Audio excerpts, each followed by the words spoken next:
수원아, 여기 화면 좀 켜줄래?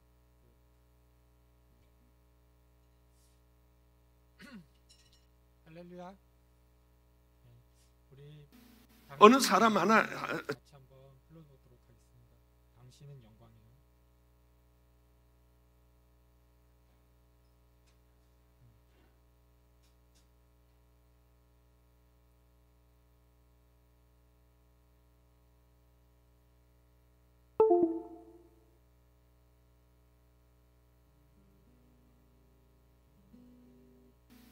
어느 사람 하나 제가 늘 그거 말고 찬송. 당신은 영광이요.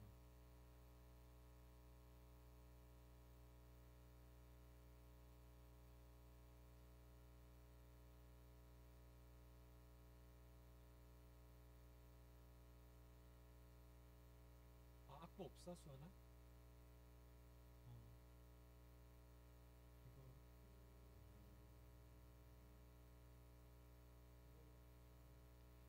여기는 312장이야?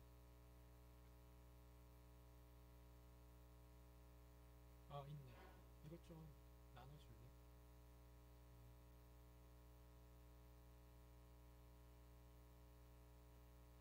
복음성가에 다 있네.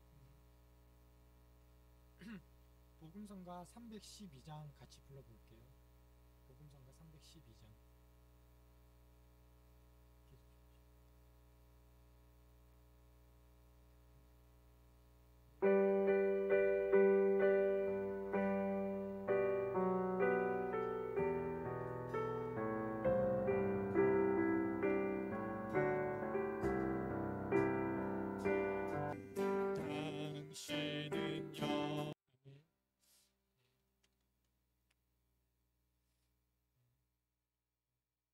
제가 오늘도 어김없이 좀 짧은, 짧진 않네. 한 5분 정도 되는 잠시 말씀을 준비했어요.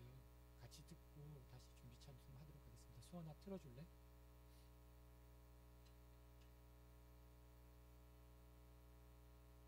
영상은 아니에요.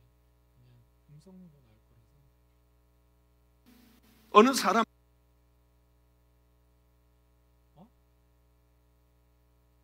TV 켜볼래? 켜면 나오지 않을까?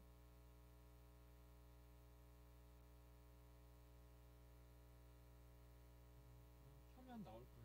영상으로 안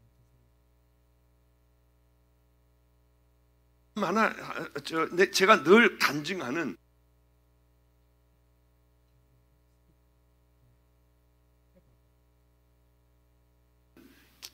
김대영 권사, 또 여기서 제가 간증을 세웠어요. 정말 이분은 알코올 들리시나요? 잘? 다 들리는데 그냥 틀면 될 것 같아. 중독자였는데 막강하더군요. 야, 이 사람은 정말 물건이다.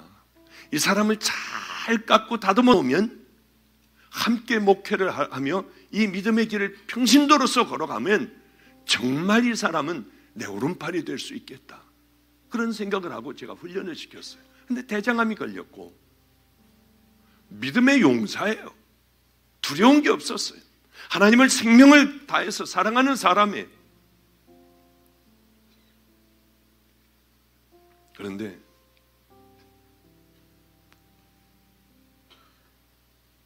이분이 대장암에 걸려 죽어갔습니다.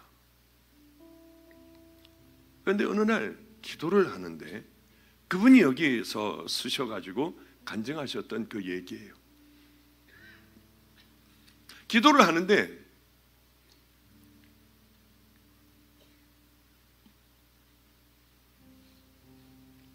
충격적인 장면을 봤어요. 하나님 나라를 들어가는데 이 사람은 생명을 걸고 믿음의 길을 향하여 그렇게 생명을 걸고 여기까지 왔어요. 무서운 사람이에요. 하나님 나라라고 이 땅에서 기적도 수도 없이 많이, 기적만 생기면 전태 뛰어와서 그 기적을 얘기를 해줘요. 아니, 세상에 그런 기적이 어떻게 일어날 수 있을까? 아니에요. 하나님은 다 이거 하실 수 있어요. 그러면서 이제 저하고 많은 얘기를 나눴는데 주님 나라에 이제 들어가게 됐대요. 근데 들어가는데 자기 자리가 없더라는 거예요. 내가 어떻게 살아왔는데. 그래서 예수님에게 이런 얘기를 했다고 하죠. 우리는 이런저런 얘기를 통하여 하늘나라에 대하여 짐작은 할 수 있어요. 그 머리 하얀 할머니를 통하여서도 천국은 이렇구나. 제가 봤던 그 검은색, 회색, 하얀색 그런 얘기를 통해서도 천국은 이렇겠구나 하고 짐작은 할 수 있어요. 다 믿으라는 거 아닙니다. 믿을 수 있는 건 성경밖에 없어요. 그 나라는 믿음으로 가고 십자가 외에는 절대로 갈 수가 없는 나라예요. 그런데 너무 큰 충격을 받아. 주님은 제가 지금까지 어떻게 살아왔는지 다 아시잖아요 하고 하나님 앞에 물었답니다. 제가 왜 주님 나라에 못 들어갑니까? 저는 십자가도 믿고 저는 이 땅에서 제가 얼마나 전도를 열심히 했는지 저는 미친 사람이 돼서 했어요. 주님이 아실 거예요. 그랬더니 주님이 딱 한마디 하시더래요. 나를 사랑함이 나를 사랑하는 그 동기가 되어 전도하지 않는다면 그 전도는 헛것이다. 네가 나를 사랑하기 때문에 남을 돕고 봉사하고 헌신하지 않는다면 다 쓸데없는 것이란다. 주님이 그러시더래요. 그래서 깜짝 놀랐대. 그렇구나. 하나님을 사랑하는 그 동기에서 어떤 일이든지 하지 않는다면 이거는 내 의, 더럽혀진 내 의겠구나. 내가 살아온 삶이 잘못됐구나 하고 부지런히 하나님을 사랑하는 그 마음으로 열심히 무엇이든지 밥을 먹을 때도 하나님을 사랑하는 마음으로, 길을 걸어갈 때도, 구제를 할 때도, 전도를 할 때도 하나님을 사랑하는 마음으로 열심히 그렇게 전도를 해 나가기 시작하던 어느 날이었습니다. 제게 찾아왔어요. 목사님, 이상하게 왜 얼굴이 왜 이렇게 삐쩍 마르고 그럽니까? 항문에서 피가 나와요. 대변을 볼 때는 왜 이렇게 피가 나오는지 모르겠어요. 빨리 병원을 가라. 그래서 검사를 했는데 대정암 말기였대요. 참 기가 막히죠? 아니 어떻게 그렇게 멀쩡한 사람이 갑자기 그럴 수 있느냐는 거예요. 우리들도 얼마든지 그럴 수 있습니다. 저는 지금까지 50년 동안 괜찮았어요. 그러나 바로 내일 그런 일이 일어날 수 있어요. 김대영 권사는 그러면은 그 일이 이 사람은 이상한 사람이기 때문에 그런 줄 아세요? 그렇지 않아요. 그런데 김대영 씨 대장암 말기이고 모든 조직에 다 퍼졌습니다. 바로 그때였어요. 그 소리를 들었대요. 다른 사람들 같으면, 여러분 같으면은 뭐라고 할까요? 이제 얼마 안 남았습니다. 그냥 솔직하게 다 얘기해 주십시오. 대장암 말기에 주변 조직에 다 퍼졌습니다. 자, 그 얘기 듣고 선생님은 가망이 없습니다. 그 얘기 들으면 어떻게 할까요?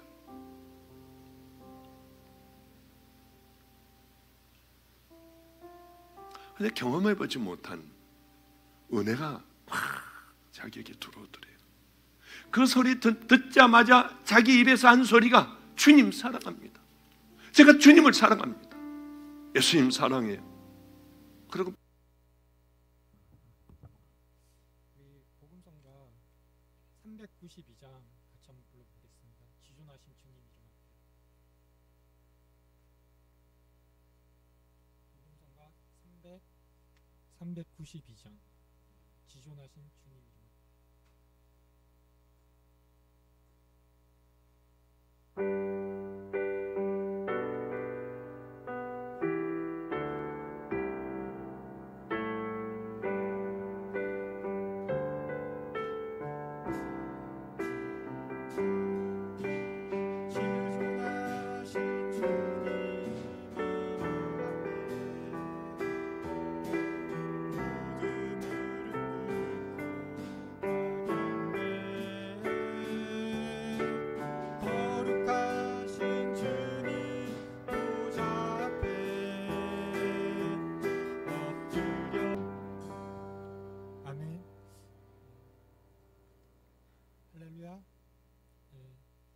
예전부터 말씀드렸던 김대영 권사님에 대해서 방금 전에 틀어드렸어요.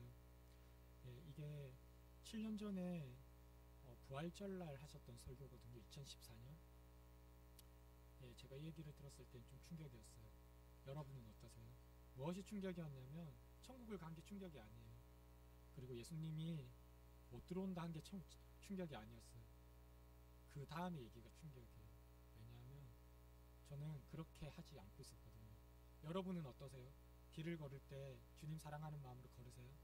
식사를 하실 때 주님 사랑하는 마음으로 식사하세요? 아니면 내 모든 일에서, 아니면 지금 예배를 드리는 이 순간에도 여러분 주님을 사랑하는 마음으로 하시나요? 주님을 사랑하는 마음이 뭔가요, 도대체? 저희들이 느끼는 주님을 사랑하는 마음이 뭐죠? 그게 참 중요한 것 같아요. 아까 전에 김대영 권사님은 이제 마지막 소천하시기 전까지 그 의사한테 당신 대장암 말기입니다라는 얘기를 들었을 때 뭐라고 하셨냐면 그 자리에서 주님을 사랑합니다라고 했었다고 했죠. 의사가 미친 사람처럼 여겼었어요. 그리고 나서 그 다음에 불렀던 찬송이 뭐였냐면 내 구주 예수를 더욱 사랑했어요. 내 삶이 좋든 나쁘든 싫든 간에 전혀 내가 살아있는 상관에 상관없이 주님은 사랑이시라는 거예요. 그리고 그때 내가 할 수 있는 유일한 고백은 내가 주님을 사랑한다는, 내 구주 예수를 더욱 사랑한다는 그 말씀이셨어요. 여러분, 사랑이 뭐예요 도대체? 예수님이 정의하시는 사랑이 뭐죠? 사도 바울은 이렇게 얘기합니다. 하나님께 말씀을 받은 사도 바울은 이렇게 얘기해요. 사랑은 이라고 해서 정의를 얘기해요. 언제나 오래 참고, 언제나 온유하며, 투기하지 않고, 맞죠? 진리와 함께 기뻐하고, 항상 인내하고, 항상 참으며, 항상 기다린다고 했어요. 그런데 예수님은 거기에다가 더 중요한 말씀을 하세요. 너희들이 나를 사랑하는 것은 단 하나다. 내 아버지의 말에 순종하는 것. 너희들이 내 말에 순종하는 것. 하나님의 말이 뭐죠? 예수님의 말씀이 무엇인가요? 축약하면 뭐죠? 내 말에 순종해라. 내가 이 땅에 와서 했던 말씀, 그 말에 순종해라. 그 말씀이 뭔데요? 산상수훈의 단어가 있죠. 마태복음 5, 6, 7장에 단어가 있어요. 뭐죠? 간음하지 마. 살인하지 마. 어떤 게 간음이죠? 우리가 행동으로 직접 해야 간음인가요? 아니요. 지나가는 사람을 보고 음욕을 품는 자마다 간음하는 자라고 했어요. 살인하지 마. 우리가 뭐 살인하나요? 법적으로 살인하나요? 아니에요. 하나님이 말씀하시는 살인은 내 이웃을 미워하는 것들을 살인이라고 하셨어요. 심지어 내 원수조차도. 왜 그런가요? 그게 그 사람을 위해서인가요? 아니면 나를 위해서인가요? 우리 자신을 위해서죠. 왜냐하면 우리는 지옥이 어떤 곳인지를 몰라요. 지옥이 얼마나 정말 죽기보다 싫은 곳인지 우리는 몰라요. 왜? 경험해보지 않았잖아요. 그런데 예수님은 아세요. 왜? 그곳을 만드신 분이시기 때문에. 그렇기 때문에 부모가 어린 자녀한테 위험한 곳을 가지 말라고 하듯이 예수님은 그렇게 간절하게 본인을 십자가에 달려 돌아가시기까지 저희들에게 가지 말라고 하세요. 맞죠? 죄 씻음 받고 구원받아서 회개하는 에 이르러서 너희들은 내 곁에 와라. 예수님 계신 곳이 어딘데요? 천국이죠. 예, 그곳을 우리는 천국이라 부르는데 그곳을 오라고 말씀하세요. 정말 왜 그런가요? 그러면 예수님을 사랑하기 위해서는 우리가 도대체 무엇을 해야 되죠? 예수님 말씀에 순종하기 위해서는 우리가 도대체 무엇을 해야 되나요? 교회 나와서 예배 드리면 단가요? 아니면 내가 무엇을 하던 거나 내가 선생님이나 디모데 후서에 있는 것처럼 아니면 교사나 은사자나 아니면 목회자나 그러면 우리는 천국 가나요? 성경에서는 마태복음 7장 후반절에서는 말씀하세요. 나더러 주여 주여 하는 자마다 다 천국에 들어갈 것이 아니다 라고 분명히 말씀하세요. 근데 우리는 늘 착각해요. 우리는 우리의 기준을 하나님의 기준이 아니라 내 기준에 맞춰서 늘 착각해요. 하나님은 말씀하십니다. 그 다음에 누구든지 내 말대로 순종하는 자라야 천국에 들어올 것이다. 순종하는 게 사랑하는 거고 사랑함에 이르러야 우리는 천국에 갈 수 있다고 했어요. 어떻게 순종할 수 있나요? 우리는 하나님께 단 하나예요. 우리가 십자가 앞에서 유일하게 내가 죄인임을 아는 거예요. 그 어떤 거에도 불구하고 다른 사람들이 아니야 너는 죄인이 아니야 라고 하더라도 예수님 앞에서는 나는 늘 정말 누더기 같은 죄인임을 아는 거예요. 왜? 그 죄가 아니면 예수님 이 땅에 오실 이유가 없잖아요. 이제 곧 성탄절인데 예수님이 왜 이 땅에 오셨나요? 우리 죄 때문이에요. 우리 잘 먹고 잘 살게 해주려고 오신 거 아니에요. 예수님이 오시지 않더라도 저희는 잘 먹고 잘 살아요. 하지만 죄의 문제는 해결할 수 없습니다. 특히 이방인인 저희가 그 예배를 드릴 수 있는 자격이 없어요. 우리가 예루살렘에 가더라도 우리는 예배를 드릴 수가 없어요. 성전에는 유대인만 들어갈 수 있으니까요. 그런데 예수님이 사마리아 여인에게 그렇게 말씀하셨어요. 그게 우리에게는 곧 복음인데 이제는 너희가 너희 있는 곳에서 예배할 때가 온다. 그게 곧 가까이 올 텐데 그때는 너희들이 할 자세는 이거다. 예배는 만들어져 있어. 성전은 이미 지어져 있어. 예배당은 지어져 있어. 하지만 그것보다 더 중요한 게 있는데 내가 구약시대 때부터 늘 괴로워했던 그거, 너희들의 마음 어떻게 해야 된다고 하셨죠? 너희들은 신령과 진정으로 예배해야 될 때가 이르렀다고 말씀하셨어요. 그때가 언제죠? 오늘이죠. 맞죠? 그때가 언젠가요? 어제였죠. 그때가 언젠가요? 내일이에요. 우리가 살아있는 그 모든 순간에 하나님께 신령과 진정으로 예배해야 되는 줄 제가 믿는데 여러분 어떠세요? 여러분 어제는 오늘을 위해서 마음이 어떠셨어요? 오늘이 주일이었는데 주일은 뭐죠? 다른 말로 하면 주님의 날이에요. 주님의 날이 뭔가요? 우리가 주일이라고 부르는 얘기는 우리는 일요일이라고 부르지 않아요. 주일이라고 불러요. 주님의 날이라는 얘기는 제가 이해하는 바로는 우리가 주님을 위해서 있는 날이라는 거예요. 그의 날에는 우리는 무엇을 해야 되죠? 우리의 스치는 생각까지도 예수님을 향하고 있나요? 오늘의 나는 내 입을 조심하고 있나요? 오늘의 나는 내 생각을 예수님께 늘 향하고 있나요? 매우 중요할 것 같아요. 이 예배를 드리는 순간에도 예배가 끝나는 순간에도 그 다음에 우리가 걷는 한 걸음 한 걸음에도 우리는 늘 변명해요. 주님 앞에 가면 변명할 수가 없어요. 예수님 제가 어떻고 저떻고. 아니요. 예수님 앞에 가면 우리는 변명할 수가 없어요. 그렇죠? 다 알고 계시니까요. 예수님은 다 알고 계시잖아요. 우리가 무엇을 하는지. 사람은 모르죠. 왜냐하면 겉모습만 보니까. 하지만 예수님은 우리의 속사람을 알고 계세요. 여러분 그 예수님 앞에서 도대체 무엇라고 말씀하신 거구나. 지금 말세 지말이라고 하죠. 말세 지말이 넘어선 것 같아요. 로마서 1장에 보면 그렇게 말씀하세요. 하나님이 사람들을 이제는 그 말세 때는 마음대로 내버려 두신다고 하셨어요. 그래서 남자가 남자를 즐기고 여자가 여자를 즐긴다고 하셨어요. 지금이 곧 그 시대와 똑같지 않나요? 성경에 있는 말씀과 너무 정확해요. 그래서 너무 두렵고 무섭고 때로는 기대는 돼요. 예수님이 제가 죽기 전에 오시나 싶어서. 하지만 그 전에 예수님이 오시기 전에 우리가 그게 기쁨이 되려면 우리가 반드시 겪어야 될 게 있는데 반드시 십자가를 통과해야 돼요. 그 십자가는 교회에 가만히 있는다고 되는 게 아니에요. 그 십자가는 내가 죄인임을 아는 거는 가만히 교회에 나온다고 되는 게 아니에요. 그 십자가는 내 안에 성령님이 오셨다면 가능합니다. 그 십자가는 내가 발버둥 치지 않으면 안 돼요. 그 십자가는 내가 간절해지지 않으면 안 돼요. 여러분 어떠세요? 예수님께 간절한가요? 아니면 이 예배 시간이 그냥 지나가는 시간인가요?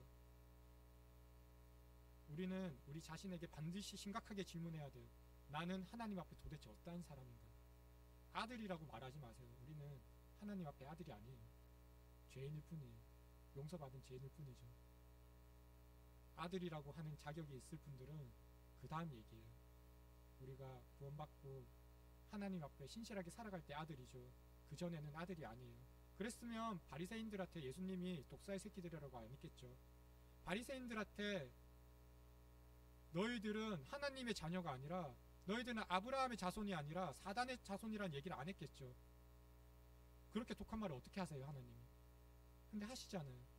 저희는 바리새인인가요? 크리스찬인가요? 매우 중요한 얘기예요. 여러분 이제 한 해가 이제 거의 끝나가요. 여러분은 2022년 1월 1일 날 여러분이 여전히 살아있다고 믿으세요? 사람의 삶은 기약할 수 없습니다.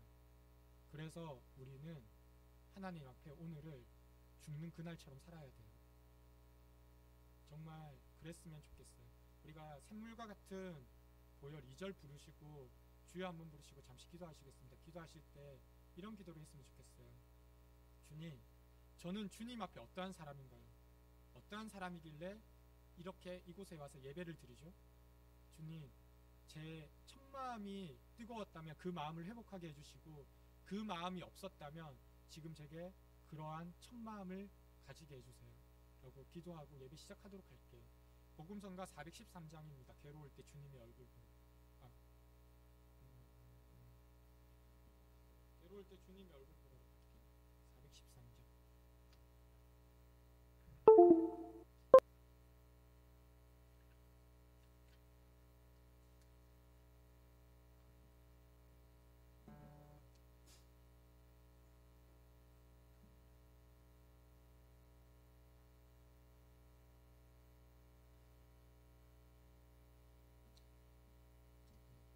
저 1절만 부르고 주여 부르시고 기도할게요.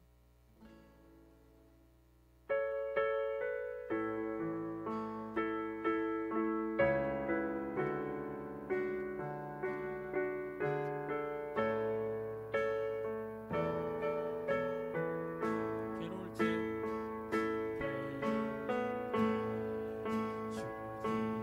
얼굴 보라 평화의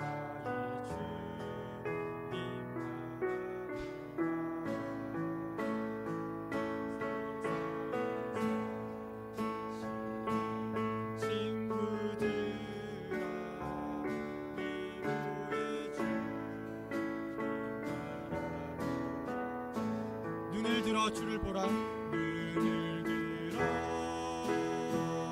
주를 보라. 내 모든 염려 주를 맡겨라. 슬플 때에 주님의 얼굴 보라. 사랑이 주 이만식 주리라. 눈을 들어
시간을 주님 앞에 의탁합니다.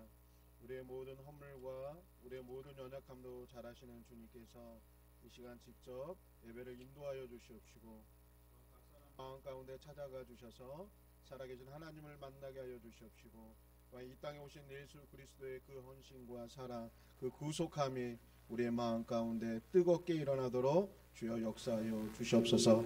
시작하는 가운데 있사오니 마치는 시간까지 성령께서 친히 인도하여 주시옵소서. 예수 그리스도의 이름으로 감사하며 기도드렸사옵나이다.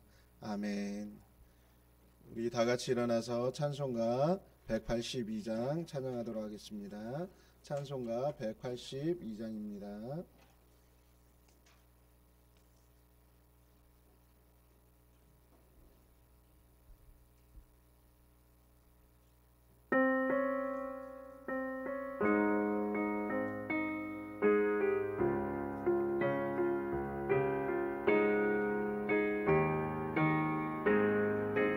강물같이 흐르는 기쁨 성령 강림하리라.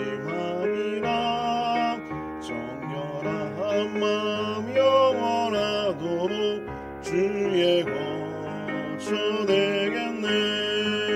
주님 주시는 참된 평화가 내 맘속에 넘치네. 주의 말씀에 거센 풍랑도 잠잠하게 되도다.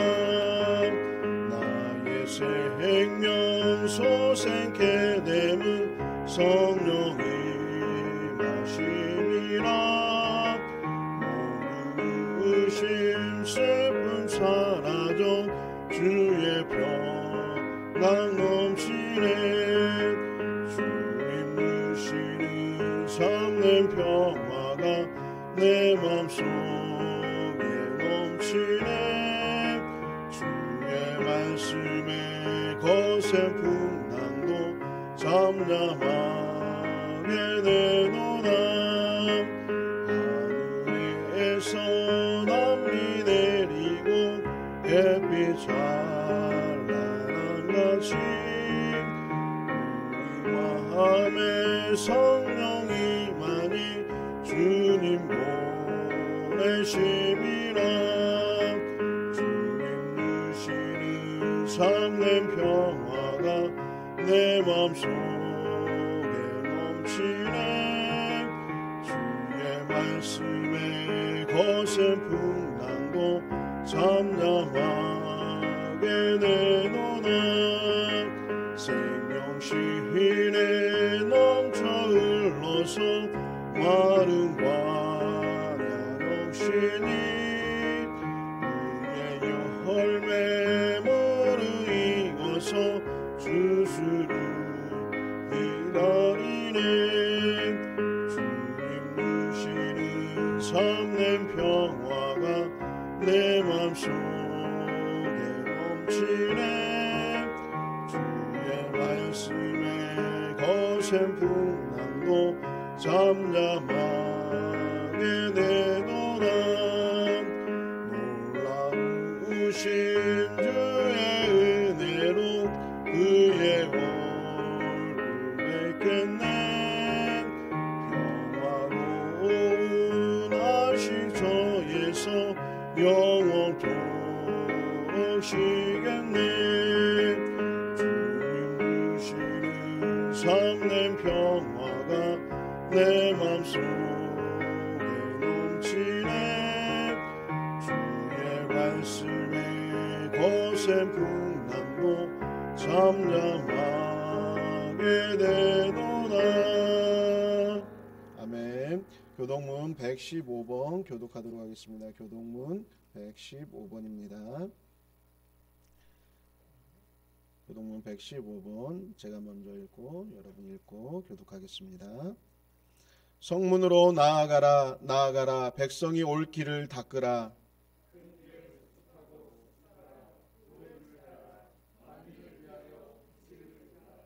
여호와께서 땅끝까지 선포하시되 너희는 딸 시온에게 이르라. 보라 내 구원이 이르렀느니라.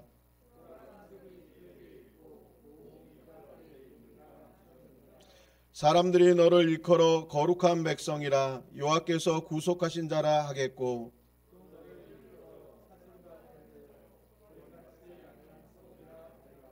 선지자 이사야의 책에 쓴 바 광야에서 애치는 자의 소리가 있어 이르되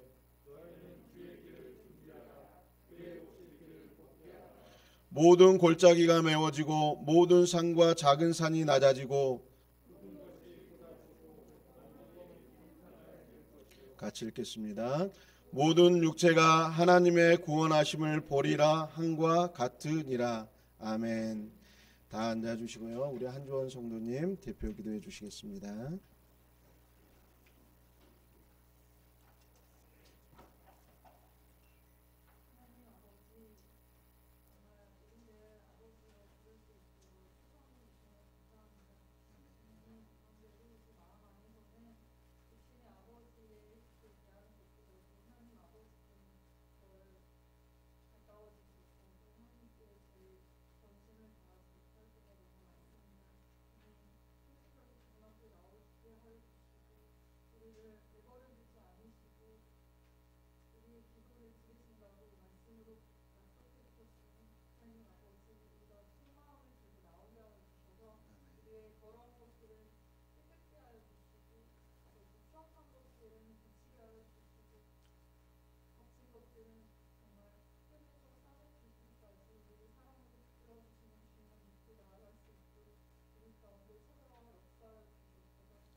말씀 보도록 하겠습니다. 말씀은 마가복음 10장 13절에서 16절입니다.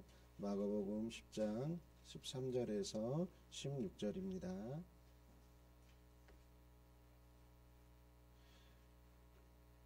우리 찾으셨으면 한 절씩 교독하겠습니다. 제가 먼저 읽고 여러분이 한 절 읽고 이렇게 하도록 하겠습니다. 사람들이 예수께서 만져주심을 바라고 어린 아이들을 데리고 오매 제자들이 꾸짖거늘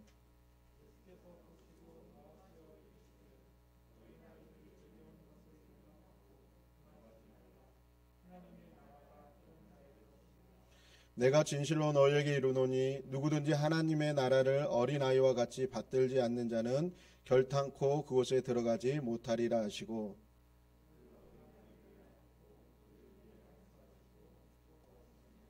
아멘.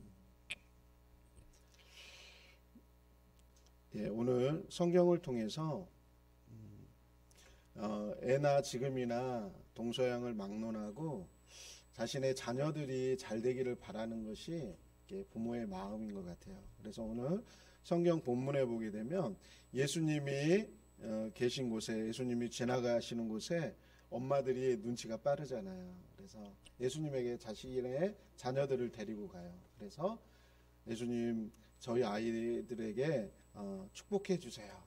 복 주세요. 그리고 기도해 주세요. 여러분이 잘 알지만 큰 집회가 있거나 또 제가 마가 다락방을 이렇게 집회일 때 올라가 보면 엄마들이 자신의 자녀들을 다 데리고 와요. 그래서 어떻게든지 또 이렇게 박보영 목사님이 기도해 주길 바라면서 이렇게 아이들을 데리고 오는 모습들을 많이 봐요. 박보영 목사님도 이제 그런 걸 아시는 것 같아서 어떤 경우에는 특별하게 부모님하고 어머니하고 항상 참석하는 아이가 있어서 키도 작고 이제 그 어머니는 제가 개인적으로도 아시는 분이었는데 근데 집회 때마다 항상 올라오세요. 그러니까 목사님이 보시기에 좋았는지 어느 날 그 아이에게 물어봤어요. 이렇게 예배 중에 그랬던 것 같아요. 너한테 뭐 해줬으면 좋겠냐. 여러분 아주 이게 중요한 부분 중에 하나예요. 때로는 하나님이 우리에 대해서 보시다가 굉장히 이렇게 좀 칭찬할 만한 일이 있으면 제 삶 가운데도 그런 적이 있어요. 내가 널 위해 뭘 해줄까.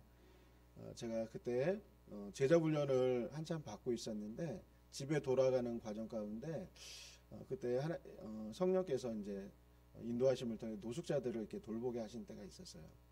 그래서 한참 이제 뭐 쌀 갖다 주고 이불 갖다 주고 집에 있는 거 다 갖다 주면서 이렇게 돌보고 있었는데 그날들 집에 늦게 돌아가는데 주님이 마음속에 그 마음을 주시는 거예요.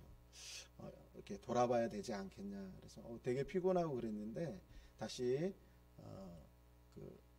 전철역 있는 데로 가서, 그러니까 도원역이, 제가 내리는 곳은 동인천역이었는데 도원역에 내려서 다시 이제 노숙하는 사람들 어떤가 보고 이제 치킨을 사가지고, 지금도 제가 치킨을 좋아하는데 치킨을 사다 주면서 이렇게 괜찮은지 이렇게 돌아보고 다시 백하기 시작했던 곳으로 딱 이르는데 그때 주님이 제게 주셨던 마음이, 내가 널 위해 뭘 해줄까. 저는 성경에 그 말씀이 있는지 몰랐어요. 근데 나중에 보니까 솔로몬에게 주님이 말씀하셨던 내용이더라고요.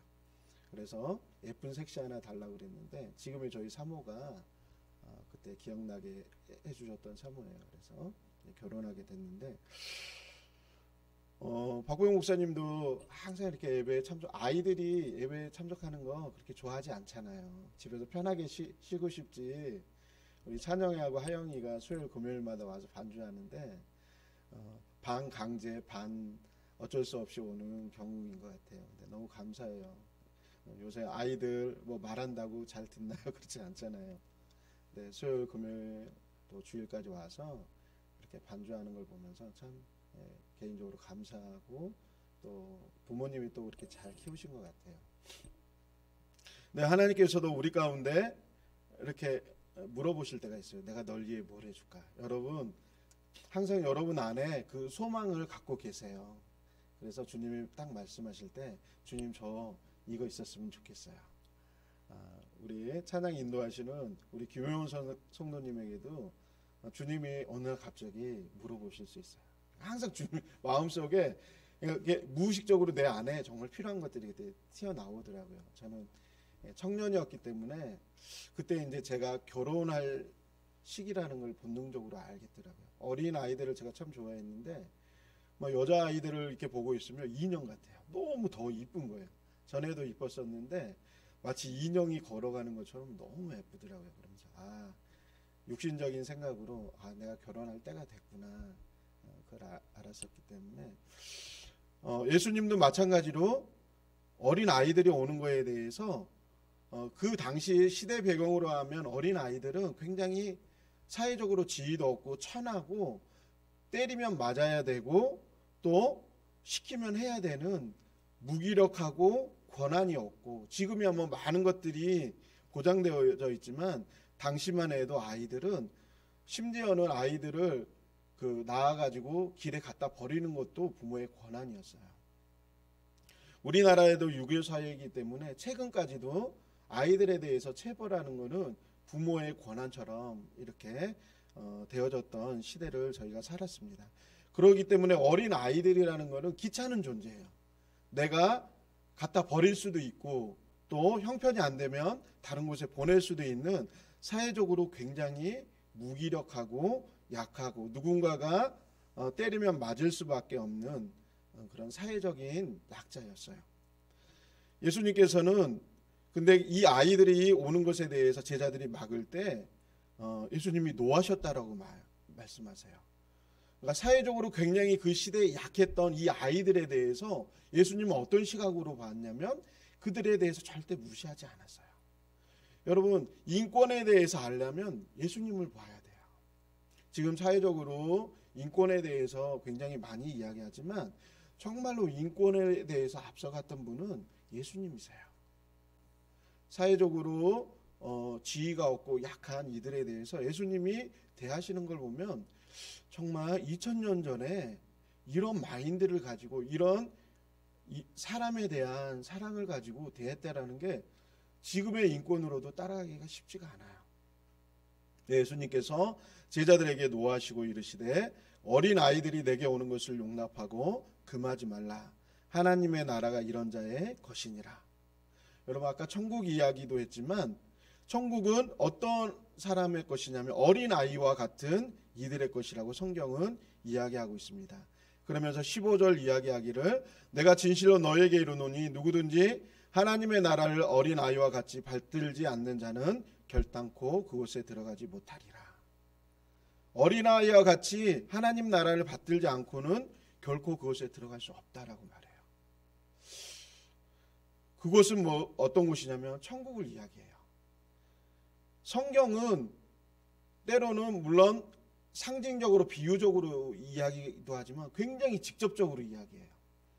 사람들이 어떤 인류의 근원을 찾아서 과학적으로 계속 해가지만 성경은 굉장히 간단하게 말해요. 하나님이 천지를 창조하시니라. 그리고 동물과 사람을 만드는 과정에 대해서도 복잡하게 말하지 않아요. 하나님 아담과 하와를 만드셨다라고 성경은 한 줄 안에 그 모든 답을 말씀하세요. 많은 종교가 있지만 종교들이 그 진리를 찾아서 가요. 근데 돌고 돌다 나중에 답을 못 찾아요. 제가 철학과 영문을 했기 때문에 철학에 대해서 많이 관심이 있었어요. 종교에 대해서도. 그래서 불교, 도교, 유교, 그다음에 인도의 그런 많은 종교들을 봐도 일 것이다라고 추정을 해가지만 답을 내리지를 못해요. 그래서 불교를 가르치는 교수님을 봐도 방황하고 계세요. 찾고 있는 거예요. 진리를.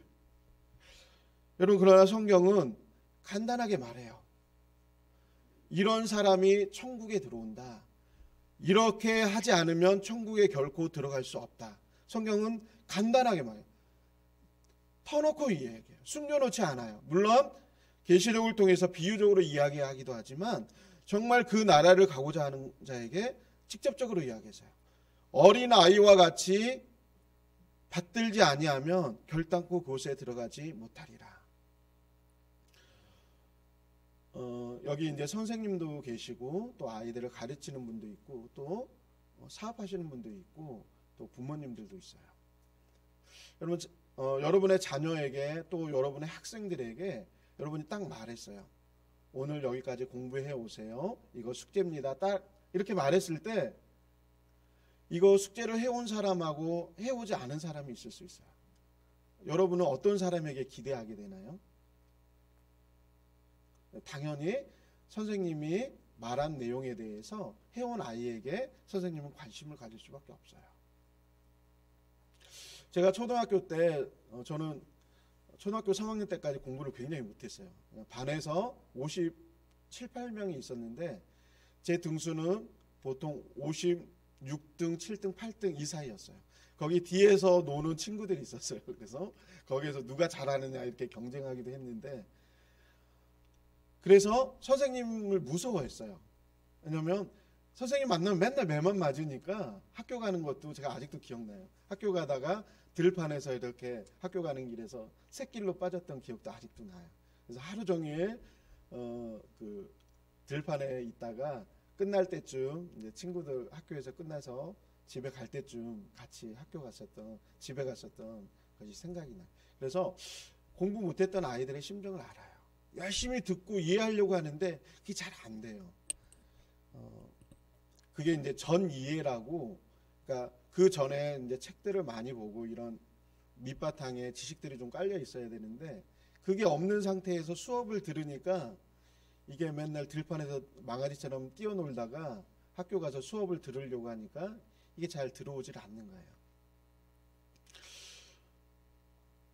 어린아이들은 이 당시의 어린아이들은 뭐냐면 어떠한 권리도 보장받지 못했던 계층이에요. 그리고 무능하고 무기력하고 때리면 맞을 수밖에 없고 가해를 받을 수밖에 없는 그런 입장이에요. 그렇다면 오늘날 이런 어린아이와 같은 계층이 어디일까? 이 어린아이 같이 아무런 권한도 보장받을 수 없고 때리면 맞아야 되고 또 굉장히 무시당할 수밖에 없는 그런 층이 어디일까? 여러분 어떤 사람들이 지금 이런 어린아이와 같은 층이라고 생각하십니까? 오늘 본문은 예수님이 이제 십자가에 매달려 죽으셔야 되는데 제자들은 자꾸 어떤 이야기를 하냐면 누가 더 높냐 이 이야기만을 계속 하는 거예요. 예수님은 나는 지금 죽으러 가는데 제자들은 제자랍시고 누가 더 높냐. 예수님이 왕이 되면 누가 그 옆에 좌의정 우의정을 할 것이냐, 누가 뭐 국무총리를 하고 누가 최고의 권력을 잡을 것인가만을 이야기하고 있는 거예요. 예수님은 지금 대속제물로 좀 있으면 잡혀가서 죽을 판인데 제자들은 아직도 누가 더 높냐라는 그 생각을 갖고 있는 거예요. 예수님이 어린아이를 통해서 너희가 정말로 천국에 들어가고 싶다면 이 어린아이들과 같이 하나님 나라를 받드는 자들이 돼야 된다. 이 말씀을 하고 계신 거예요. 우리나라는 자본주의예요. 그래서 열심히 노력해서 돈을 버는 사람이 잘 살 수 있는 사회 구조가 되어 있어요. 그렇다면 이 자본주의 안에서 가장 취약한 사람이 어떤 사람일까? 재정적으로 약한 사람, 재정적으로 무기력한 사람. 자본주의에서 돈이 없다라는 것은 뭐냐면 가장 천대받고 가장 약한 계층에 속할 수밖에 없어요. 돈 있고 권력 있는 사람은 자기에게 불이익이 다가올 때 그것을 방어할 수 있는 능력이 있어요. 돈으로 변호사를 살 수도 있고 돈으로 항의할 수도 있고 또 자기 알고 있는 지인들을 불러서 공격할 수도 있어요.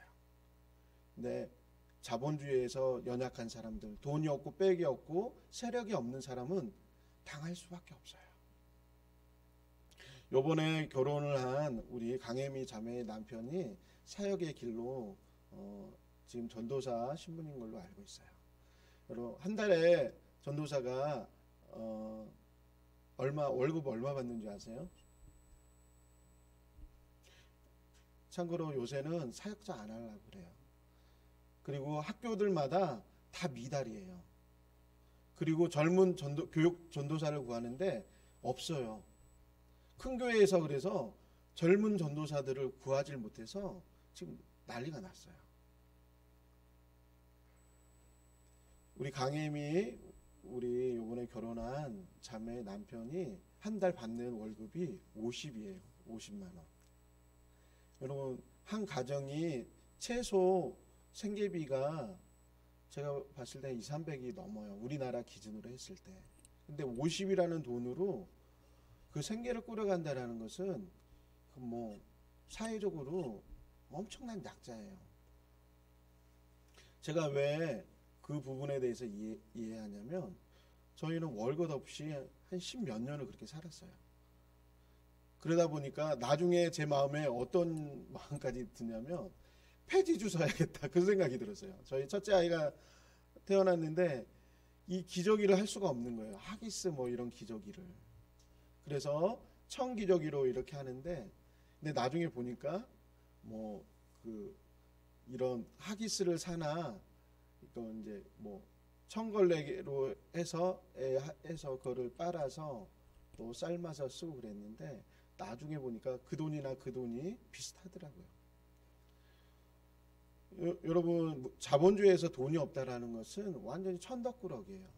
그래서 잠언에서 나와 있는 것처럼 가난하게 되면 사람들이 피해가기 시작해요. 여러분 그런 거 당해보셨나요? 저는 요새는 좀 나아져서 제 그 하이패스에 처음 하이패스 사자마자 10만 원을 넣었어요. 작은 돈이 아니죠. 왜 그랬냐면 제 안에 이 톨게이터를 지날 때마다 당했던 수모들이 있어요. 이게 뭐 900원, 뭐 1000원. 그러니까 기름 넣는 것도 어렵다 보니까 하이패스 그 하는 것도 어려웠어요. 그래도 지나가다 보면 돈을 못 내고 나중에 계좌로 보낸다 그러면 이런저런 일들이 많이 있었어요. 여러분 중에서도 아마 그럴 거예요. 재정적으로 어려울 때 여러분이 굉장히 많은 아픔들을 당했을 거예요. 제가 어제 이제 오늘 찬양을 준비하면서 이렇게 아이들하고 나누다 보니까 우리 찬영이가 그런 말을 하더라고요. 엄마가 쌀이 떨어져서 기도했는데 그 쌀이 새가 많아 들어왔다고. 여러분 요새 취약계층이 어딘 줄 아세요? 여러분 하나님의 일을 하겠다는 사람들이 걷는 길이 취약계층이에요. 여러분 천국 이야기 많이 하고 거룩한 거 많이 이야기하잖아요. 여러분 오늘 하나님이 쌀 주지 않으면 오늘 가족이 다 굶을 수 있어요. 여러분 그때 하는 그 기도가 여러분 거룩하겠습니까? 아니면 나는 배부르고 거룩한 것을 위해서 찾아간다고 말하는 그 사람이 거룩하게 보이나요? 저는 다르게 봐요. 하나님이 주신 그 삶의 소명의 길을 가지 않으면 몰라요. 그러나 그 소명의 길을 걸을 때 그 상황 가운데서 닥쳐오는 압박감과 그 현실적인 아픔들에 대해서 어떻게 그걸 이야기하지 않고 거룩함을 이야기. 우리가 육체 없이 살아가나요? 그렇지 않아요. 그렇다면 그건 영지주의자예요. 예수님이 육체적인 아무 고통 없이 그냥 영적인 존재니까 십자가에 못 박혔다가 묻혔다가 다시 살아났다. 그 영지주의자예요. 예수님이 손에 찍힘 받고 고통 가운데 피 흘리고 눈물 흘리고 가시관 쓰시고 그 모든 고통을 우리의 육체를 겪고서 다 겪으신 거예요. 하나님께서 하늘의 보좌를 내리고 예수 그리스도께서 이 땅에 오신 거예요. 예수님이 왜 십자가에 못 박혀 죽기까지 그게 뭐가 좋겠어요? 그냥 그걸 주님의 뜻이기 때문에 순종하고 받아들이는 거예요. 여러분 거룩함과 여러분 그 거룩함에 대해서 자꾸 우리의 현실을 떠나서 너무 멀리 가면 안 돼요. 우리가 소명의 길, 사역의 길을 갈 때 그 자리가 거룩한 자리예요. 비록 그 자리에서 쌀을 구하고 차비를 구하는 거, 여러분 그러면 그거 없이 살 수 있나요? 우리가 수원에서 여기까지 걸어서 다닐 수 있나요? 못한다고요. 우리가 소명의 길을 걸을 때 내가 특별한 순간, 금식하는 그 순간만이 거룩한 게 아니에요. 소명의 그 길을 걸을 때 내가 주님이 원하시는 그 길을 걸을 때 그 길이 거룩한 길이에요.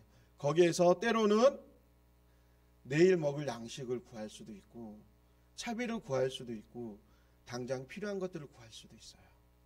그게 생활적인 거라서 여러분 세상적으로 보이나요? 저는 그렇지 않다고 봐요. 오히려 우리가 사명의 길에 벗어나서 우리가 너무 거룩한 것을 찾다 보면 현실에 대해서 무시할 수 있어요. 제가 쪽방촌에 갈 때 도시락을 가지고 이렇게 가요. 때로는 거기에서 코로나가 번져가지고 사람들이 급식했던 곳들이 다 문을 닫아요. 우리가 매일 먹는 한 끼, 우리가 식당에서 남겨놓은 수많은 반찬들과 밥들, 여러분 그것들이 그 사람 하루에 일용한 양식이에요. 제가 그 도시락을 가지고 갔을 때 그리고 다른 데에서 급식이 끊어졌을 때 그 사람들이 하는 말이 있어요. 제가 이렇게 되게 투박하게 생겼었는데도 그 사람들이 뭐라고 하냐면 인간 천사가 왔다고 그래요. 그 사람에게 있어서 그거는 너무 간절한 거예요. 교회는 물론 목사도 하나님의 일을 섬기지만 성도들에게도 각각의 해야 될 일들이 있어요. 그 일을 하지 않았을 때 그건 누가 대처하기가 힘들어요. 그게 거룩한 거예요. 제가 아까 이야기한 것처럼 노숙자들을 결혼 전에 섬길 때 아침에 일어났는데 제가 쌀을 가지고 갔어요. 근데 그 지하철역 바닥에서 잠자고 있던 그분들이 부시시 일어났어요. 손에는 온갖 때가 다 묻어 있고 그랬더니 그 쌀을 줬는데 그 쌀을 가지고 씻더니 밥을 하기 시작하는 거예요. 그리고 국을 끓이고 밥이 다 됐고 국이 다 됐어요. 가지고 왔는데 같이 먹자고 하더라고요. 근데 저도 깔끔한 사람은 아닌데 그 사람 그 때 묻은 손으로 막 씻어가지고 밥해 가지고 왔는데 같이 먹자고 하는데 이게 저도 멈칫하더라고요. 근데 거기에 있던 분 중에 한 분이 그런 말을 하더라고요. 음식은 거룩하다고. 제가 그 얼굴은 그러니까 거기에서 대장격 되는 분이더라고요. 제가 그 한마디에 같이 밥 먹었어요. 여러분, 우리는 때로는 우리의 삶의 현실을 벗어나서 거룩함을 찾으려고 해요. 여러분, 우리가 금식하면서 내가 하나님 앞에 거룩한 모습으로 쓰려고 할 때가 있어요. 물론 그것도 필요해요. 근데 성경에서 말하는 금식은 뭐라고 말하냐면 고아와 과부를 돌아보는 거라고. 우리가 천국에 들어가기 위해서 어린아이와 같이 하나님 나라에 대해서 받들어야 되는 것을 이야기하고 있어요. 그렇다면 이 어린아이들이 사회적으로 천하고 또 약하고 그런 계층이에요.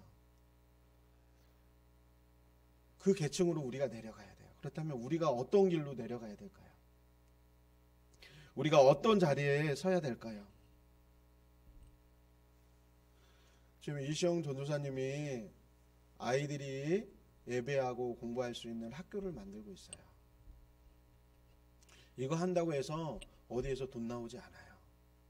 어디에서 사례비가 나오지도 않고 어디에서 정부에서 지원하지도 않아요. 그렇지만 아이들이 새벽부터 일어나서 말씀을 듣고 성경을 암송하고 그리고 또 성경을 배우고 또 기타 여러 가지들을 과학도 배우고 또 일반 학생들이 배우는 걸 배워요.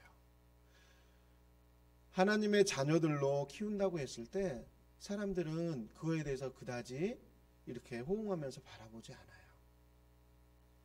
그것이 이루어질 때 그때서야 비로소 대단한데 얘 한마디 할 수 있어요. 근데 제가 보는 관점은 달라요. 그 학교가 완성되어진 그 모습이 더 귀한 게 아니라 그 학교가 만들어진 그 과정 가운데서 기도하고 아이들이 기도하고 또 한 가지 만들어지는 그 과정들, 그 안에서 때로는 고통스러운 과정들도 겪어야 돼요. 또 참아야 되고. 저는 그 과정들 안에서 아이들이 만들어져가는 그 과정들을 보면서 그들이 정말 그리스도인으로 되어진다고 생각이 돼요. 여러분, 큰 교회 가서 여러분 거룩한 예배를 드린다고 여러분이 거룩해지나요? 저는 그렇게 보지 않아요. 조그만 교회에서 땀 흘려 전도하고 땀 흘려 그 사람을 양육하고 세상에 관심 없는 그 사람을 품고 기도하고 치유해내고 그래서 그 사람이 한 명의 그리스도인으로 성장해 갈 수 있을 때까지 내가 기도하고 그를 성장하게 만들어가는 것, 그 과정 가운데서 참된 그리스도인이 되어져 가는 거예요.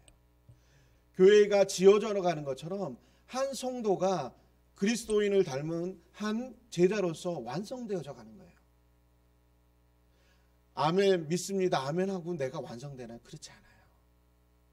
끊임없이 하나님을 바라보면서 끊임없이 그 한계 상황들을 넘어가면서 내 자신을 깨부수면서 나가는 거예요. 그러다가 어떤 시점에 가서 완성되어져. 그게 아름다운 거예요.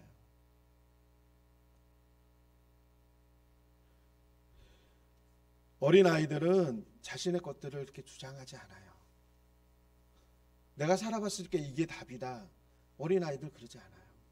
제가 코로나를 지나보면서 그리고 아이들하고 같이 다녀보면서 제가 많이 제 자신을 돌아봐요. 아이들은 학교에서 배운 거, 선생님 말씀하신 거, 표지판에 적힌 거에 대해서 존중해요. 그래서 제가 축구하러 갔는데 도서관에 세우려고 하니까 여기 도서관 외에는 주차하지 말라고 하는데요. 제가 어른이지만 목회자지만 부끄러워서 빨리 뺐어요. 그리고 다른 곳에 세웠어요. 아이들은 선생님이 말한 거에 대해서 존중하고 그것을 지켜가요. 어른인 제가 아이들을 보면서 배워요. 아, 내가 이거에 대해서 소홀했구나. 하나님 나라도 마찬가지예요. 하나님 주신 말씀에 대해서 여러분 성경은 복잡하지 않아요. 성경은 초등학교를 나오지 않은 할머니들도 보고 말씀대로 그냥 사는 거예요. 그리고 그 열매는 나중에 그 열매를 통해서 그 삶이 증거되어져요. 우리나라의 기독교 역사도 여러분 대단한 사람들이 세운 게 아니에요. 엄마들이 몇 명의 부녀자들이 모여서 기도할 때 선교사가 파송되어지고 그 선교사가 자신의 삶을 솔직하게 내어드리기 시작했을 때 그 안에서 다시 부흥의 역사들이 일어나요. 여러분, 여러분의 마음을 저도 마찬가지고 높게 갖지 마세요. 우리가 말씀 안에 우리가 다 주님 안에서 다 연약한 자들이에요. 다 이렇게 들춰보면 다 연약함들이 있어요. 그 연약함들을 가지고서 주님은 우리의 연약함 모르겠어요. 예수 그리스도께서 우리의 연약함 모르시겠어요. 이스라엘 백성들의 그 연약함들 모르시겠어요. 그러나 하나님이 택하시고 그 분량까지 자랄 때까지 기다리시고 함께 동행하시는 거예요. 아브라함에게도 그랬고 모세에게도 그랬고, 아브라함에게 긴 세월 동안 하나님 같이 계시잖아요. 자기 부인에 대해서도 제대로 보호하지 못한 그 아브라함에 대해서 기다리고 성숙될 때까지 함께 가시잖아요. 모세도 그렇고. 그러나 아브라함과 모세가 했던 아름다운 모습들이 있어요. 하나님과 함께 그가 많은 군사를 주어서 모세가 들어갔던 것이 아니라 지팡이 하나 주었지만 하나님이 들어가라고 할 때 들어가는 거예요. 아브라함 가운데 너를 복의 근원으로 삼겠다. 알지 못하고 가는 거예요. 우리가 어떻게 다 알아요? 주님과 우리가 아는 정도가 같을 수가 있나요? 다르죠. 그럼에도 불구하고 주님 말씀하실 때 아멘하고 가는 겁니다. 여러분, 우리 교회가 한 단계 성장을 했어요. 한 단계 우리가 성장을 했고 또 다른 단계로 우리가 성장의 길을 이제 출발합니다. 제가 여기 공사를 할 때에도 제가 밤에 우리 성도님들이 밤늦게까지 일하시고 하기 때문에 최대한 제가 일을 하려고 했었어요. 근데 망치질 않는데 망치 머리가 부러지더라고요. 그래서 도라이버로 하니까 도라이버가 부러지더라고요. 제가 잠시 묵상을 했어요. 왜 그럴까? 근데 한 가지 느끼는 게 있어요. 이제 지금부터는 전에 사람이 없을 때는 목사 혼자 해도 돼요. 그리고 목사 혼자밖에 할 수 없어요. 근데 지금 하나님 그걸 원하시질 않아요. 같이 하라고. 우리가 혼자 만들어가는 것이 아니라 같이 만들어가기를 원해요. 몸으로, 교회가 몸으로 움직이기를 원해요. 여러분이 그냥 교회의 한 구성원이 아니에요. 여러분이 있지만 한 명 한 명이 똑같은 사명자예요. 하나님 여러분에게 주신 사명이 있어요. 그것을 가지고 살아가는 거예요. 그게 때로는 그 이치에 있다 보면 여러분 전도 나가면 우리 김수영 성도도 있고 백경환 사모도 있어요.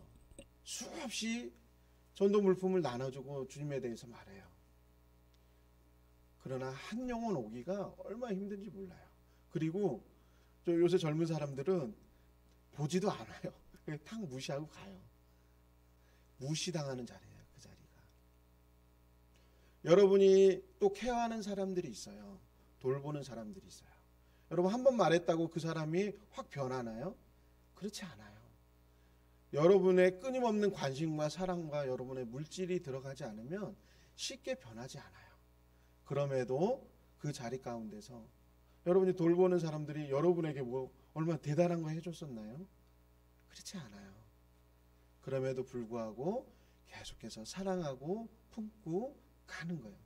그러다 보면 언젠가 그 사람의 또 다른 누군가를 품고 기도하고 그 영혼을 위해서 기도하는 것을 보게 될 거예요.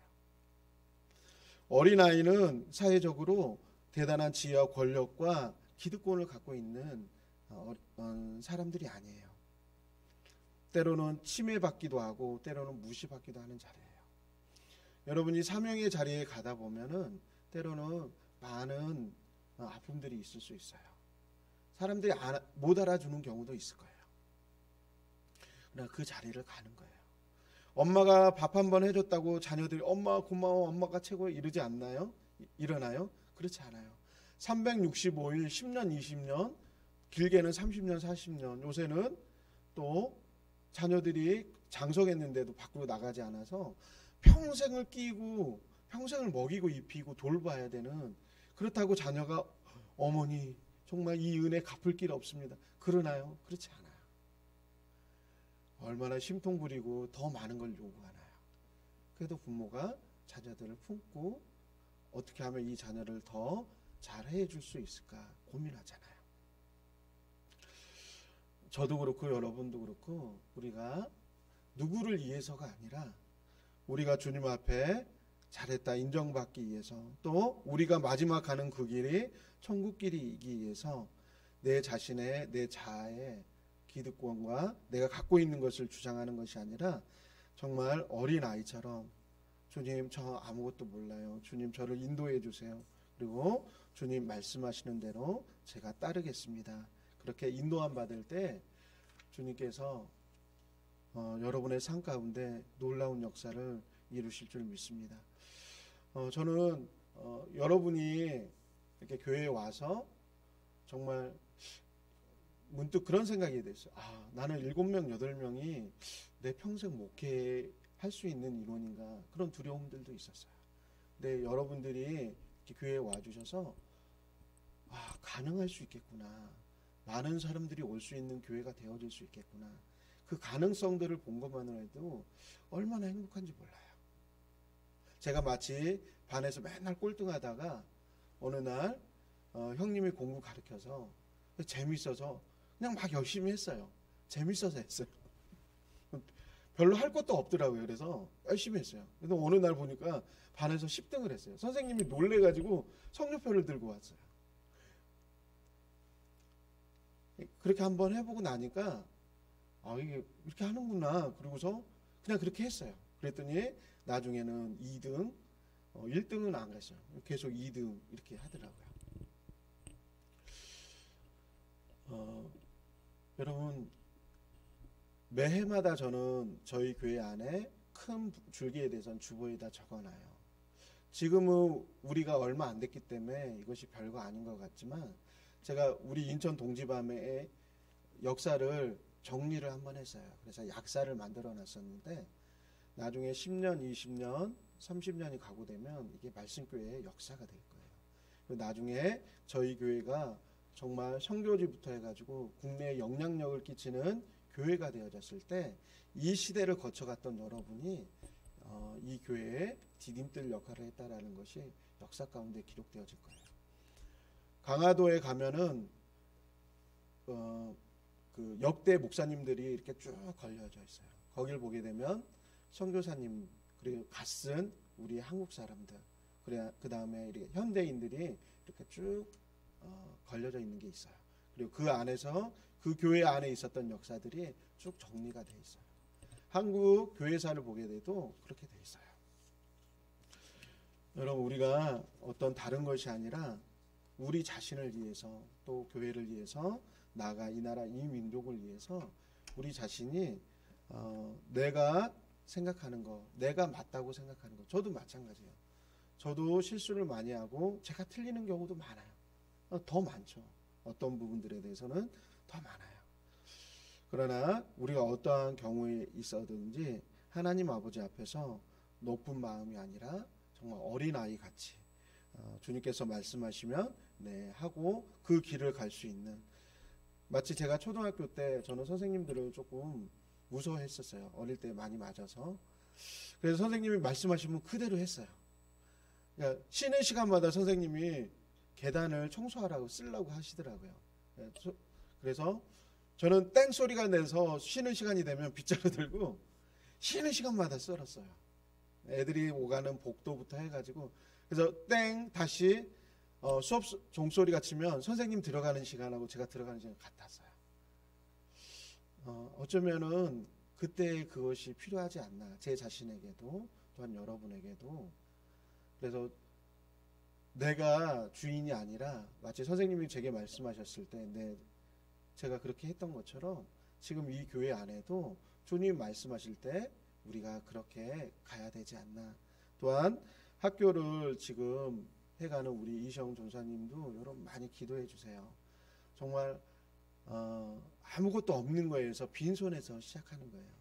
그러나 가장 기쁜 거는 학생들이 아침에 기도하고 또 그 과정들을 거쳐가는 걸 보면서 저는 그 과정을 거쳐가는 것이 학생들에게 줄 수 있는 가장 큰 거라고 봐요. 나중에 학교가 커다랗게 돼서 좋은 학교, 시설이 완전한 학교. 요새는 공인된 학교가 시설 부분에 있어서는 실내 체육관까지 다 만들어져 있어요. 그 시설의 완성이 선물이 아니라 기도하면서 교사와 학생들이 함께 학교를 만들어가고 살아계신 하나님을 경험하는 것, 저는 이것이 더 귀하다고 봐요. 여러분, 어린 아이들처럼 하나님이 여러분의 삶을 통해서 역사하실 것입니다. 그때 여러분, 제가 뭘 어떻게 하겠어요? 그게 아니에요.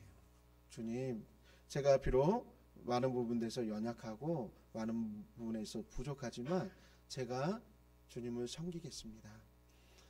앞에서 찬양 인도하시는 우리 김용훈 선생님이 있지만 처음 인도할 때하고 지금은 굉장히 달라요. 처음에도 물론 잘했지만 지금은 어디에 서든지 정말 찬양 인도자로서 너무 잘해요. 여러분, 5명 있을 때 부부가 와서 섬기기 시작했어요. 지금 한 2, 3년 이렇게 됐을 거예요. 쉽지 않아요. 개척교회에서, 그리고 한 가정이 있는 곳에서 외부에서 들어와서 섬긴다라는 거 정말 쉽지 않아요. 저도 만약에 다른 교회에서 가서 이렇게 하라면 김 선생님처럼 못할 것 같아요. 근데 그 섬김이 지금까지 왔었고 또 오늘의 또 귀한 열매들이 있게 됐어요.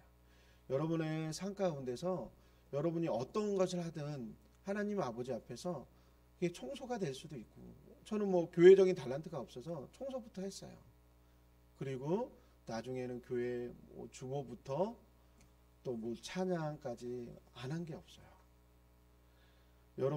하나님께서 여러분의 맡기신 거에 대해서 그것을 여러분의 소명으로 알고 사명으로 알고 그 자리 가운데 충성하시기 바랍니다. 그때 나중에 주님께서 거기에 대해서 인치시고 여러분의 인생을 어떻게 쓰실지 몰라요. 제가 목사지만 저보다 더 크고 훌륭하게 여러분을 쓰실지 몰라요. 그거는 저나 여러분이나 하나님 아버지 앞에서 어린아이처럼 순전하게 서 있을 때 하나님이 하실 역사인 줄 믿습니다. 이 시간 우리 기도할 때 하나님, 혹여나 내가 내 고집과 또 내가 맞다고 하는 것으로 인해서 또 말씀보다 또 아버지 하나님, 하나님이 하신 말씀보다 내가 앞서는 것이 있다면 겸손하게 내려놓고 주님이 인도해 가실 수 있도록 주님 역사해 달라고 이 시간 같이 기도하도록 하겠습니다. 기도하겠습니다. 할렐루야. 고맙고 감사하신 하나님, 이 시간 주님 앞에 나갑니다.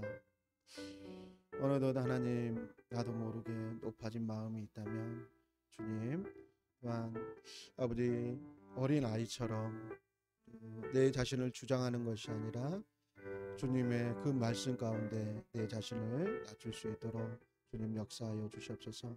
그래서 이 교회가 온전히 주님의 원하신 뜻대로 주님이 원하시는 방향으로 갈 수 있도록 하나님 역사하여 주시옵소서.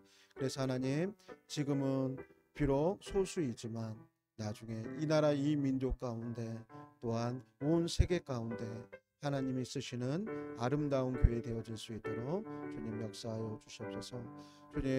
주님 말씀 앞에 합당하지 않은 부분들이 있었다면 예수 그리스도의 보혈로 깨끗하게 씻어 주시옵시고, 아버지 하나님, 우리가 원하는 방향이 아니라 주님께서 원하시는 그 방향으로 이 말씀 교회가 흘러갈 수 있도록 주님 은총 베풀어 주시옵소서.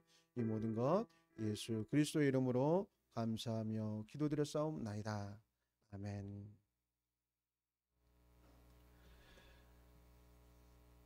아멘. 우리 옆 사람에게 이렇게 인사해 줍시다. 어린 아이와 같이 됩시다. 아멘.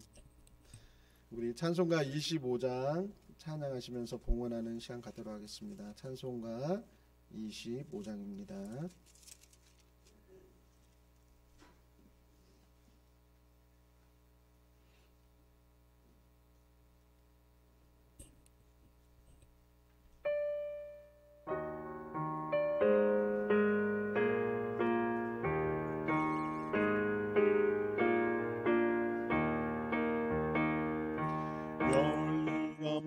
소서 주 앞에 들이세 저 천상이 부른 노래가 온 땅에 퍼지네.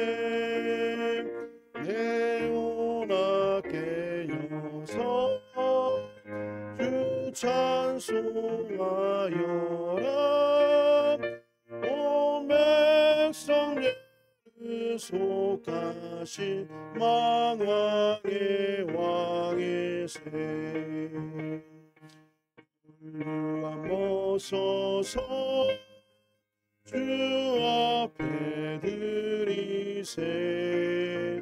그 손과 몸의 상처가 영광 중 빛나네.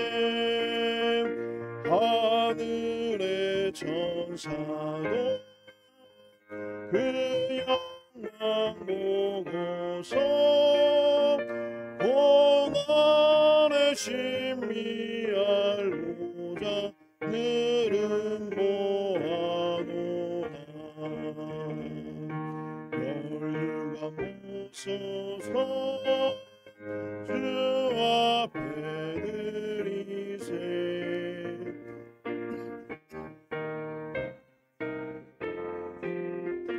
참 평화 오겠네. 주보다 앞에서 온 백성 엎드려 그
교회 소식입니다. 다음 주 예배 유언 이렇게 참고해 주시고요.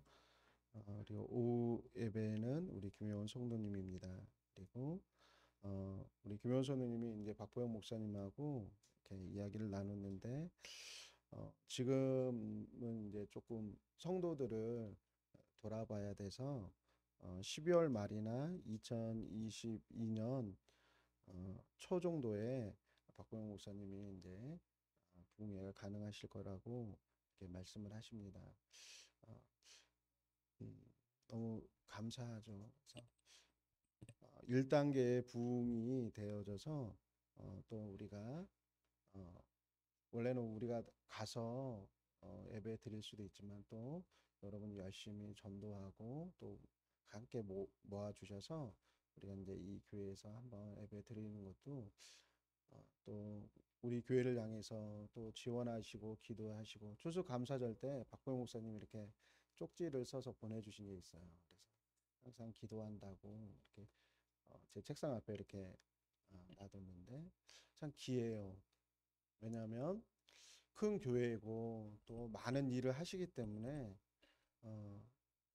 굳이 저희에 대해서 이렇게 관심을 갖고 그러지 않으셔도 되는데 그럼에도 불구하고 이렇게 작은 교회에 관심 가져주시고 또 부흥회에 대해서도 이렇게 해주시는 거 보면서 참 낮은 마음으로 높은 곳에 마음이 있는 것이 아니라 낮은 곳에 대해서 이렇게 마음을 써주셔서 마음 한편에 있어서는 참 너무 감사해요. 그분의 사회적인 영향력이나 여러 가지 활동하는 거 봤을 때 많이 바쁘고 또 얼마든지 거절할 수 있는 에도 불구하고 이렇게 마음 써주셔서 너무 감사드립니다. 또 수고한 우리 김용원 선생님 감사드립니다. 그리고 오늘 식사를 우리 저번에 결혼식을 했던 우리 강도 성도님과 김정 성도님이 섬겨 주시기로 했습니다. 우리 강도 성도님 잠깐 나와 주셔서 이렇게 광고 좀, 이렇게 식사 어디로? 네. 네? 네. 네.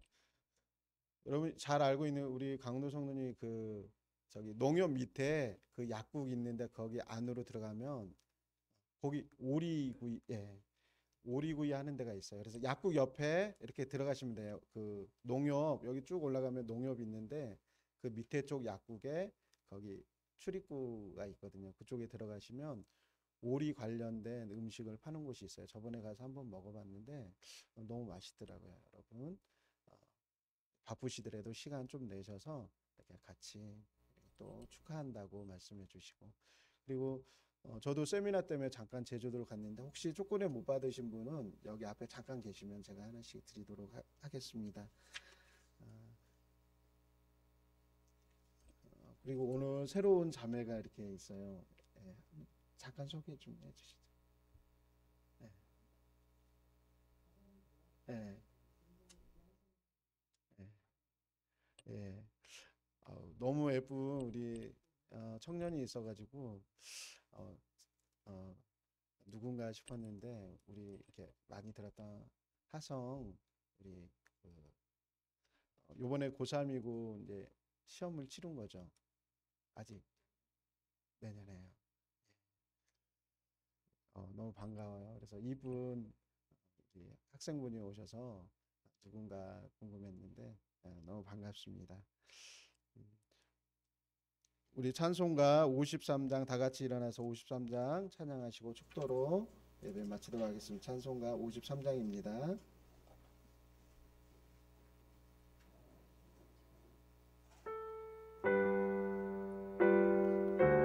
1절 3절 하겠습니다. 성령을 떠나가기 전 머리를 숙일 때 주께서 함께 계시고 복 내려 주소서. 집으로 돌아가는 길 주동행하시고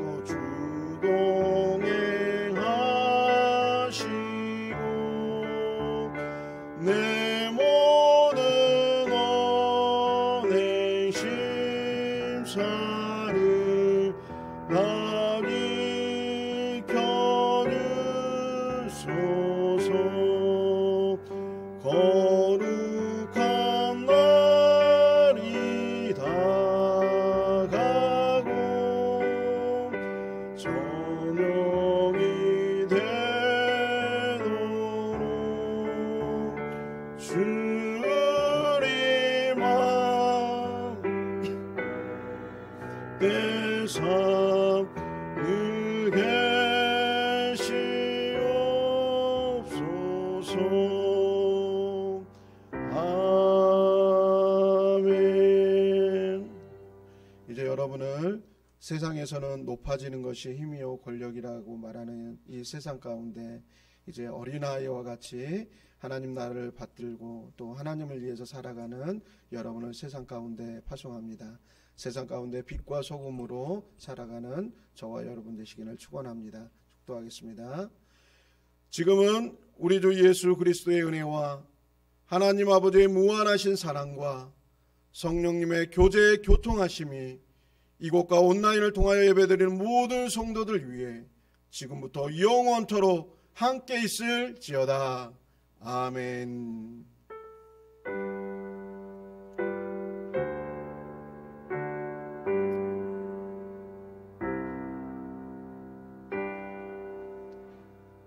아멘. 이상 예배 마치겠습니다.